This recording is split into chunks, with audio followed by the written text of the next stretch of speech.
So, Andrew, welcome to Sportswave Champions Insight and Mindset Moment. This is a Thank session you. where, yes, we get to have a brief moment to talk with our sports champions, understand their mindset, perspective, and insight on both their personal and professional life. So Yeah. today we have Andrew Amonde, former Kenya Sevens rugby team captain for the last 11 years.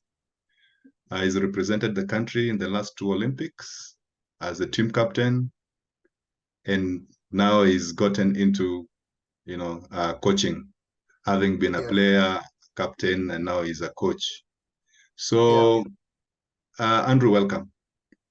Asante sana. Karibu, karibu, karibu. So, I want you to briefly tell me what was done differently. Kenya recently qualified to the Olympics after beating Yeah. South Africa, something that has been always a challenge over time, but Yeah. this time it seemed Yeah. like it was flawless. Tell me, what did you guys do differently that made the team to qualify and beat South Africa and qualify?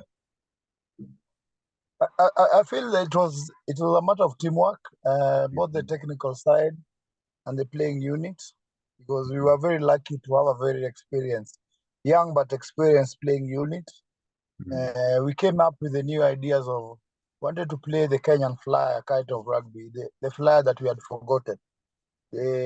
Going back to our strength, the ability to spread the ball, ability to work our natural pace. So I think this is something that we really put a sight on, and we decided to work on as a team, as a technical side, and to be able to get ourselves better and to make the boys just to have an awareness of how we want them to play and to their strength and what will work for them better to be able to succeed when we enter for the qualifiers. Luckily, everything went to plan, and we were able to qualify for the Olympics. We were very happy, and people were very, very happy for you guys. It was a very, very, a tough task. It was an uphill task, but we said, anyway, guys, go try your best. And fortunately, it worked out well. So, Yes. so how did you get into rugby, and then how did you make it to be the captain of the team when you were playing? Just let me know your journey into rugby and how you became the captain.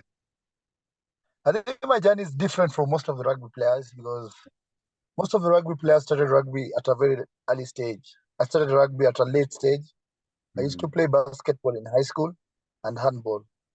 So for me to be able to join rugby, I was just motivated by the people we used to live at the estate with. So mine was just a motivation from other guys who brought me into the sport, because I was a little bit big in size.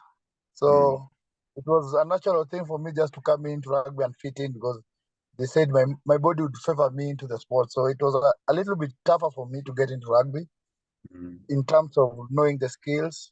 But the spirit that was in me, the learning spirit that was in me, I was able to learn very fast and pick up very fast. Within 2 years, I was already been called up to play for KCB when I started playing for Kisumu. So it was a short journey. So through the hard work and the the open mind to be able to pick and learn from others, I was lucky that I was with a very good side. I played for a very good side at KCB that was full of captains. So being able to pick somebody to learn from, some people to be able to motivate me to playing. So my learning was very fast. So I was with Tank Otieno, Michael Otieno, who was the coach at KCB at that time. He was able to guide me and mentor me to be what I wanted to be as a player. So I got a little bit guidance also from the playing unit. People like Derek Omalo was the captain at that time. So my learning process was very good. So I think the motivation that I got from KCB was a big one that played a very big role to where I got to be a player and to be a captain at the national team. So when I got called up in Kenya in 2006, when I was still a little bit young, and young in terms of game exposure. So it took me a lot of time to be able to settle into the team, because I was called up in the senior team in 2006. I got my full call-up to play in 2013, 2012. So that was a very big, I got called up with the team in 2006 for me to be able to go to all the tours. I was able to go to 2012-2013 season. That's when I was made the captain, and I was able to go to all the tours as a player. So from 2006 to 2012, you are part of the team, but you are not fully part of the team. I was on and off. I was not a regular at the team. Okay. So I would go to 2, 3, or 1 tour and be dropped off for somebody who was better at that position. So for me, it was a learning process. I kept on learning, picking where I was coming short of. So it was a long process for me, but eventually it paid off. So by the time I was getting to the other 6 years of learning, so I was able to fit into the team and play. Okay, so that was a lot of patience, hard work, and exactly. maintaining your focus. You didn't lose hope because you are not regularly called up to the team. But you seem to have excelled in sevens. I've not heard you as being part of the 15th aside. Did you ever play for the 15th aside? Yeah, so that's where I started. When I got my first call up in 2006, I was already playing for the Kenya 15th. So my first call up Kenya 15th, but we didn't have so much assignment. So it was Kenya-Uganda, you play Kenya-Uganda and then play the Africa qualifiers games. So in a year, we'd play like 6 games, so there was nothing much going on. Like nowadays, this year, that they would play 10 test matches. Our time, we would play 4 to 3 test matches. Okay. So I was more into 15s. Then when I got more, like when I picked up and my skill level was at that level, then I got back to the 7th. Yeah, you are more known for the 7s than the 15s. Exactly. But your structure is more of the 15s than the 7. So because I've played 15s for so long, and the success that I've got from 15s are even more than what I've got in the 7th. It's only that the things that we've done for the 7s are more highlighted than what we have done for the 15s. So what is the major difference that you would tell somebody if they want to specialize in the 15s, what they need to do, or if they want to specialize on the 7 side, what they need to do or not to do? So the biggest thing for a 15 player is the understanding of the game, the structures, the team plays, and understanding the players around you. So being a team player is a big thing in 15s because there are a lot of structures that goes around the 15 plays. And the 7s is just how you are able to be cohesive in a team and to be able to learn very fast in 7s. So 7s is a very fast game, and only the fast thinkers will always be the successful one. So if you're able to think very fast on your feet, and your work ethic at the 7th level must be at 100% because there's no shortcut at 7th. It's a short time, and everybody is at his best, and a lot is expected from you. Talking about work ethics, in 15s, I tend to think that it has a lot of work. Yeah. And the 7s, because you push, it's pushing a minute, you fall, you wake up, you push. But in 7s, it's more of running, creating space and running. Yeah. So 15 it's about the structures and the numbers involved. You see and the time involved. Playing on the 80 minutes and the 7s is just 14 minutes. There's a very big difference. So there's a lot of expectation that a 15th player. Also, size matters. You can't be a small guy like the 7th guys. The 7th guys are very lean and very fast. 15s are very bulk because of the size and the kind of work they do for the 80 minutes that they're involved in the game. I'm delving so much into this, but we should move on. Just one more question on the 15s. Why is Kenya not succeeding in the 15s unlike the 7s? What are we not doing right? And I believe the World Rugby wants the 15 aside, to be the main sport. 7 was just brought in to, just to supplement and complement. Yeah. I think where we've gone very wrong with the 15 is the structures. We've never built the big structure that is needed to be able to put our 15s to be on the map, because there's a lot of investment that is needed at the 15s level. The grounds, the training fields, the gyms, the exposure that the clubs need to be able to raise the standard of the game. So those are some of the things that we've seen over the years we've struggled with. And if you're able to raise the standard of some of the things at the club level, we're able to raise the kind of game that we're able to play at the national team. So it's been a big lack from the Kenyan side to be able to invest on the 15 side, but it's easier because 7 is just getting the first guys, people who are well knowledge in the sport, to be able to just fit in and put a little structure on it, and things are working. So we still need a lot of investment in our 15 side, and they need to be exposed to the highest level of the game at the international standards. But this seems to be an African problem besides South Africa. All Africans are struggling in the 15s besides South Africa. Yeah, I think the big thing for the Africa team is just the exposure. You see, if we only play Kenya, Uganda, and we play Zimbabwe, and there's still substandard Namibia, teams. Yeah, Namibia, Namibia went to the World Tunisia. Cup. They've been going to the World Cup and they've never won a game because they're also not exposed to that tier 1 level of playing. So their kind of play is just good enough for them to go to the World Cup, but it's not good enough for them to compete at the international standards. All right. As a captain, I know you must have experienced some challenges. Can you highlight a few of the challenges you faced as a captain?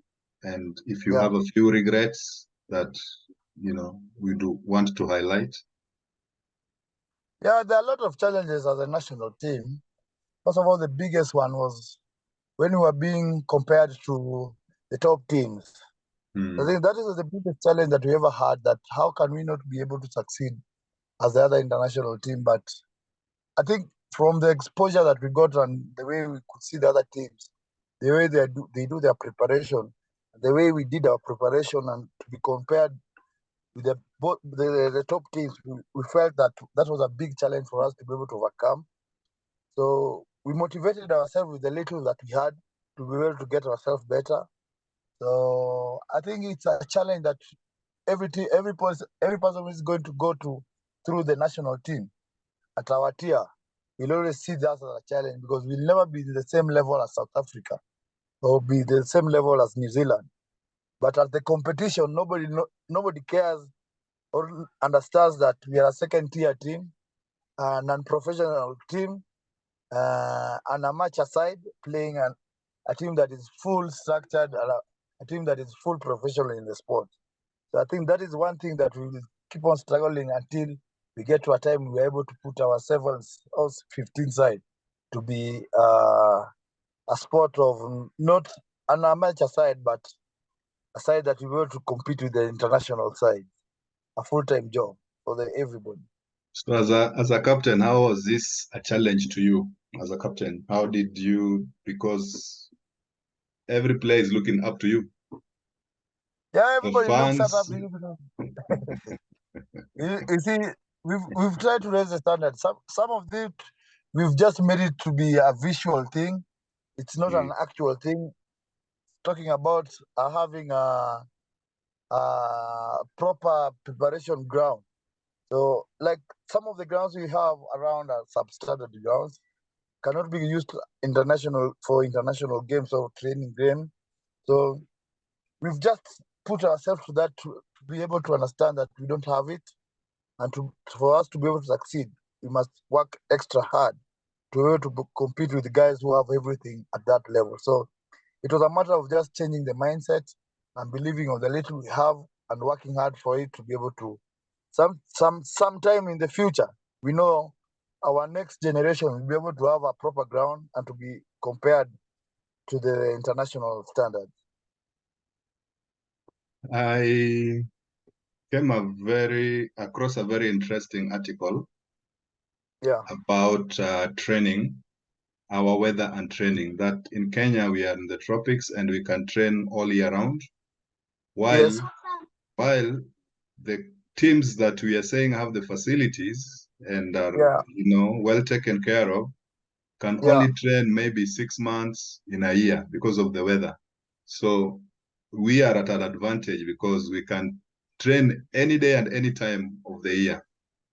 So So it's I think it's just a I, mindset I that we think need to.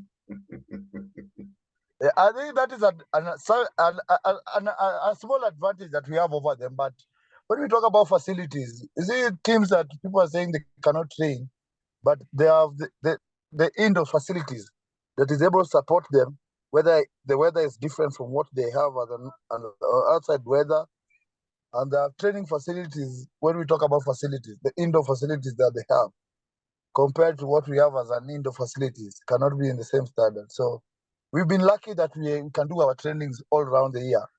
But to what extent do we compare ourselves to a player who is well taken care of, have the facility to do their training, come rain, come shine, whether it snows, whether there's hail, but they have an indoor thing. It does not change. They can be able to control the Mm.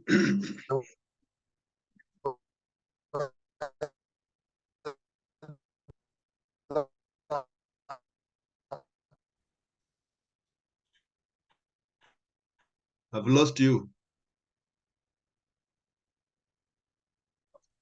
I've lost you. Hello? I've lost you. There was some interference, so I didn't hear. Yeah. Somebody tried to call me. I didn't hear. I didn't hear most of whatever you were saying, but I heard that Yeah, the guys have good facilities. They can train indoors, irrespective of yeah, the weather condition, exactly. which is to some extent true. And Yeah, if that was completely true, then I don't think we yeah, would have even a little chance to defeat them. But we've managed to defeat some of these big teams despite us not having the same facilities, enjoying the same facilities that they do. So yeah, I tend to think or believe that facility is not everything. It has to yeah, it's do not. mostly with maybe Yeah. uh, mindset, and then maybe a little bit of tactics, but not the facilities. Yeah, it's everything is not tied around the facilities.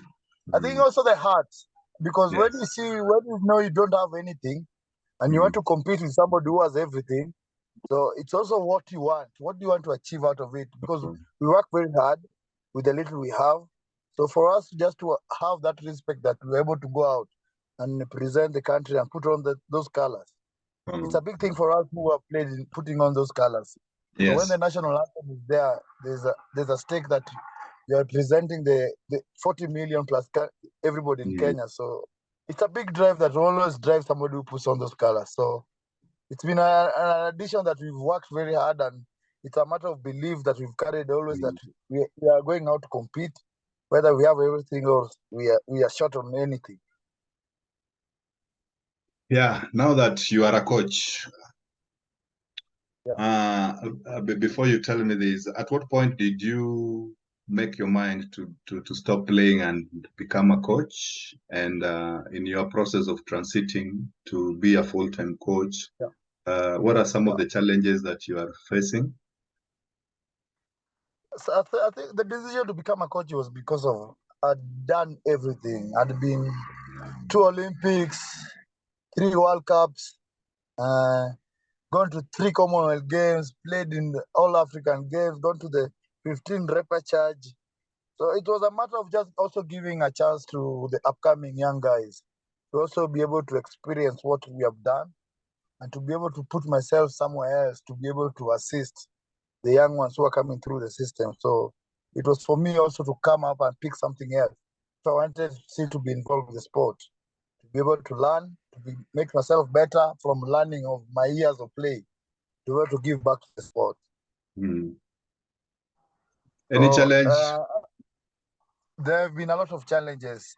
I think from what I've come to learn that playing and being a coach are totally different things because from my learning, the short time I've been able to be exposed on the other side of learning, there's a lot that a coach needs to learn, and there's a lot that a coach needs to put on to a player. So most of the times we thought that the coach just comes in the program, puts it out there, and everybody just execute them. But there's a learning process that you have to go through to make somebody understand and to be able to think the way you want them to think. So it's always a big challenge to be able to play the mindset with the players and to be able to get result out of them and to be able to succeed. So succeeding is a different thing, and learning is a totally different thing. I think for the players, always the easiest part of it for them is just to execute what they've learned, and for the coaches, for the research and to get the right research, something that will be able to gel well with their team and to be able to be successful out of it. So that has been a challenge to get a proper understanding of the game, to be able to synthesize most of the things and give them back to the players to succeed. Mm. Yeah. And you are aware as well as I am that we do not have a proper coaching structure in Kenya. Yes. How are you going about your learning to become a coach? What are some of the structures or some of the support that you're able to draw from and make you, become a good coach the way you aspire to be? I think I've been lucky for me to play for KCB. We've been we've been given an opportunity to be able to learn. So most of the times after my playing, I was able to be sent to Western Province in South Africa to just learn from the other coaches what they do, to just to be able to get the ability to learn from the best coaches in the world and some of the top teams in the world. So to be exposed in the sports and then to be exposed in the different side of it, the technical side of it. So KCB has played a very big role for me to turn into the technical bench because they've given me an opportunity to go and learn as a coach. So the learning process is still going on. Coaching never a coach never stop learning from the best because there's always every day is a learning process for you. The more you expose yourself into the sport, the more you have to learn. So I'm still learning. I'm still growing as a coach, and I'm still getting the support from KCB, from Kenya Rugby now. I'm now involved with Kenya Rugby. So every time I get an opportunity to be there before the boys, it's a learning process for me to learn from them, to give them to get feedback from them, and to be able to implement that to have a successful team. Yeah, you're lucky your employers come in to help you Boost out. me up. Yeah. Yeah. Now, for those who do not have such a good employer who really thinks Yeah. and cares about the kind of input they want you to bring on, Yeah. what do you think about coaching in Kenya? Do you think there's anything that we can, coaching education rather, that can be done just to ensure that you as a KCB coach, coach from other clubs, Impala, wherever, Mwamba, are Yeah. enjoying the same kind of education or the same kind of support, Yeah. to make them better? Because I believe a good coach, it will translate down to the athletes in terms of them performing, in terms of them being long in the sport, in terms of avoiding injuries, and of course, upping up the game. What do you think can be Yeah. done? Any idea? I think the biggest thing that will come to what I've experienced my side is the exposure of coaches because most of our coaches don't go for the learning process. So most of our coaches just transit from playing and just pick up coaching without doing the proper education part of being a coach because most of these things are done outside Kenya. So if we're able to get the facilities and the programs running in the country, so it will be a very big boost in our sports. Not only rugby, most of the sports in this country. I've never been to a place where or a school where they are doing the coaching levels. So we've been lucky enough in rugby. There are certain things that is done online, and there are things done in school physically in some other countries. But if we're able to build such facilities in the country, I think it will be a very big boost into this in our sporting country and for the athletes who are coming through the system. Yeah, it's a drive that is on. It's trying to put up Yeah. structures that can have a standard, a Yeah, standard coaching education system that all coaches can benefit from. yeah, Yes. As now you are a coach, you are an athlete. yeah, In a team sport, there's always been this issue of choosing or selecting athletes. yeah, yeah, It's something that sometimes fans do not really understand why so and so is in the team and why so and so is not in the team. Now yeah. you being now a coach, I how do you plan your selection? How do you ensure that the best are given the chance to represent the team Yeah, without being biased or just yes. yeah, because you must have faced this as a captain. Sometimes a coach would want somebody to play, and you feel that this person is not good enough. Yeah, So yeah, exactly. unless you have a standard, a way of giving people chance Yeah, based on merit. yeah.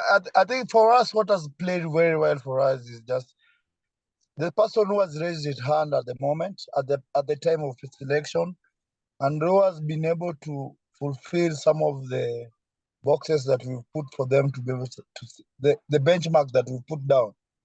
For somebody who has marked around 80 to 100% out of it, we consider them a lot because also a person who has a good understanding of our game plan and somebody who is able to execute some of the things that we expect from them. And then the talent, the 100% talent that everybody looks at a player. What is a player able to bring into a team? So those are things, the big things that we put when we are engaging our side. So somebody who is able to go out 100%, his fitness level, he has attained all the training numbers that everybody is expected to attain. So who is able to fit into the team program. So that's how we pick our players. So you But have a I selection. think we have our selection benchmark, but sometimes we go a little bit lower, sometimes we go a little bit higher when the numbers depends with the numbers that we have. But sometimes it's a big challenge when everybody in the team is hitting the 100% selection target. So it's always a big challenge picking somebody who is 100 and leaving somebody else who is 100. But decision has to be made with. That's why somebody is a technical bench and has to make that big decision when it comes at that moment. How many are you in the technical bench, and what are the composition? What are the do you just select people, or you select them based on their professions or expertise? So like the sevens, every time we're out on a tour, we have to have 5 forwards, and then the rest, the six are backs. No, So I'm saying in terms of selection. oh, Do the you? selection. Okay, Yes, yes. yeah, there's the other aspect of us, the technical bench, having understanding of who exactly we want.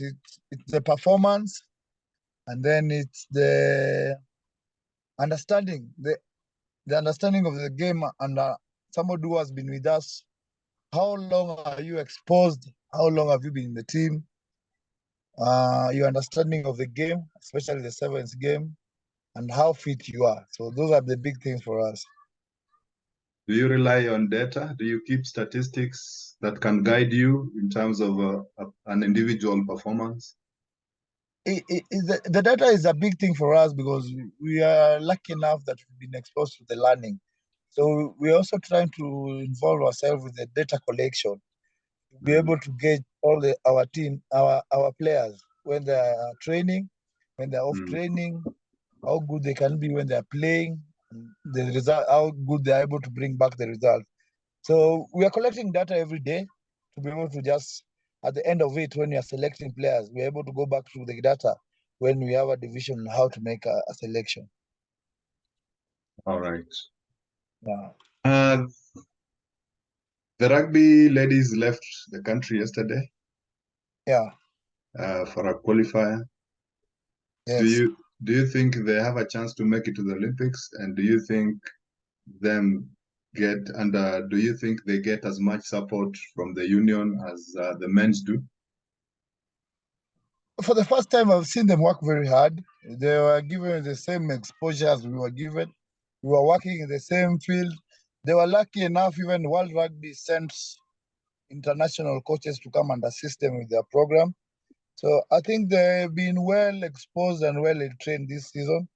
There's a lot of expectation coming from them. I know they're under pressure because the men went all out and were able to qualify. So I think it's just an additional pressure to them because we wish them all the best. We were able to help them also where we could help them as a technical side, just to be able to fix some of the things they are going to do and to try and fix their ways of playing. So we know there's a lot of expectation from their side, and there are a good side that has been selected. We know they are going to do well to represent this country, and we wish them all the best, and we know they can. It's a matter of them just believing and doing it because the men went out when nobody believed and they were able to succeed. They have been given everything. I know they are under pressure. They just play cool, they present themselves, and then things will just fall their way. Yeah, I'm happy to hear that you as a coach, you've given them, you believe that they have a chance to make it. Yeah. And I'm told the only strong opposition is South Africa. Yeah, it's Africa is a challenging. You never know who is strong. Like when we went for our qualifiers, everybody was like, South Africa are going to qualify automatically. So we were Yes. like, these people can't see us that we are here. So, and seeing somebody before you play them is a very dangerous thing as a sportsman. So it's a matter of just respecting every opponent they are going to play and to be able just to focus on their self, to give out the 100% that they're able to bring in the field. If everybody at that time brings their 100%, I'm very sure they are going to succeed. So it's for them to play every game as a finals because they still have Madagascar, they have the Ugandans that they lost to last time, they have the Tunisians. So it's for them is just to focus in a game at a time until they get to where they want to go to as a team. I think you mentioned something that when you're going for the qualification, you guys or everybody believed South Africa would make it. Yeah.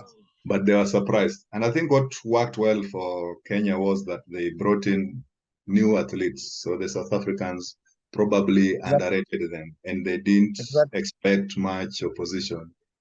Yeah. But I think at the time they were realizing that things were not going well on their side, it was too late.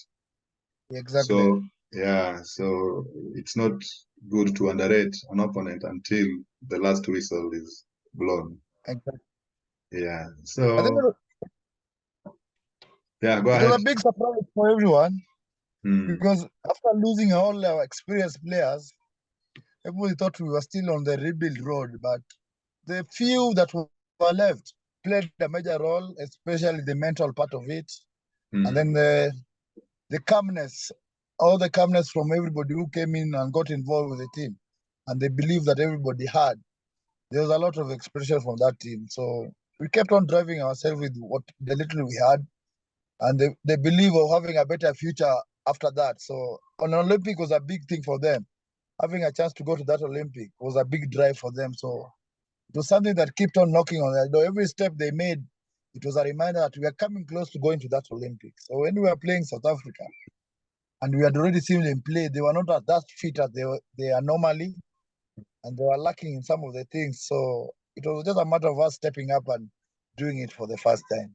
And yes, they did it. Yeah. Everybody, we were surprised. Even me, I was Yeah, surprised. That's yeah, it. It's a game. There must be a winner yeah, and a loser. And sometimes past exactly. records do not really work. Yeah. Yeah. Yeah. Now, I want you to share with me your thoughts on the importance of balancing sports and education and your Yeah. career aspirations while still an athlete. Now that you're a coach, now you have athletes. Yeah. Yeah. So while you're an athlete, I just want you to share your thoughts on the importance. It might have worked for you or did not work for you, or you've seen it play on other people. Just want you to So highlight the importance of balancing the two, the sports. your Yeah. education and the career aspirations? I think the biggest thing in this country, as an amateur side, is education for everybody. Because most of our sportsmen and women in this country do not do sports as a professional side, as a professional career. It's done as an hobby. So most of the young guys who are coming through the lines of education, we try and encourage them for them to have something to back up themselves when they're done playing. So it is important to stress to some of the young guys who see us play, who have seen us succeed in the side of the field, to have the backup side, because rugby is they say it's a contact sport. You never know when you walk into the field what would happen to you. Your playing career would stop with the first whistle that is made. So it is also important to encourage some of the young guys who are coming through the season to back themselves with education, because we try and stress that it is important to have an education, something that you would fall back to when you are done playing during your days of playing. So because you can't play rugby forever, there's a time that you have to turn up to something else. As some of us are lucky that we went to school, we were able to succeed in rugby, but we're still stuck in rugby. We weren't gone to our career, but I think most of the people who came to our generation were lucky enough to have those motivation guys to be able to just show you the way that how is it important for you to go to school, because we are not a professional side. You cannot play rugby as a profession in country. It won't pay enough for you to be able to put food in your table. So most of the guys who are coming to the system, that most of them are still in school. Yeah, it's important that sportsmen and women back up Yeah, their sports career with education. And you see, like, you cannot be a coach without education. If you cannot. are, yeah, if your ambition is to become a coach. Yeah. So whichever way, if you want to be in the sports in a different capacity, you still have to undergo, have to pursue your education to a level that can Yeah. allow you to perform in other areas well. So I think we are approaching the end of this session. But Yeah. before we finish, maybe could you maybe highlight to me if you have some memorable achievements as a captain, some Yeah. things that you would not want to forget, captain of the I, team. I, I think my diary is full of memories from the first time I walked into the rugby field, and from the first time I was named the captain in 2012, to going to being a two-time Olympians, because Olympic is the ultimate that everybody looks at as a sportsman. So going to Olympic twice, being able to lead a team again to qualify for Olympics, winning Kenya the first maiden RB trophy that we've lacked for some many years, for different generations. So I think my achievements are so many that sometimes I look at them and say that, hey, I came a long way within a very short time. But I think it was just based on the work ethic and the belief that I put in on it, and the people who were around me were able to help me through some of the things that were challenged to me. Played a very big role, especially my family, my parents, my wife, and my kids. They played a very major role and gave me every humble time to be able to succeed in whatever I was doing. Yeah, you mentioned something very key there, that within Yeah, a short time you achieved a lot, but it's yeah, because of the hard work that you put in, the work ethics that you had. yeah. Yeah, so that's what made you achieve that much. So as part of advice to the young women and women who would want to achieve all that you achieved within that short period of time, what else would they do beside having a good work ethics? Yeah, I think it's not a matter of belief. Working with people around you, doing your research, there's nothing that comes easy. Everything that everybody who has been successful in anything, they've always have to toil around. work very hard, put everything aside, sacrifice a lot, and believe. And pray a lot, because God is always there also to guide you and to be able to help you some of these things. And it's a matter of just respecting yourself and putting yourself out there, because when you raise your hand and believe in yourself, most of the things just happen. 3 things: spiritual, Exactly. psychological, and physical. So you work hard, you pray, Yeah. have a good Yeah. mindset.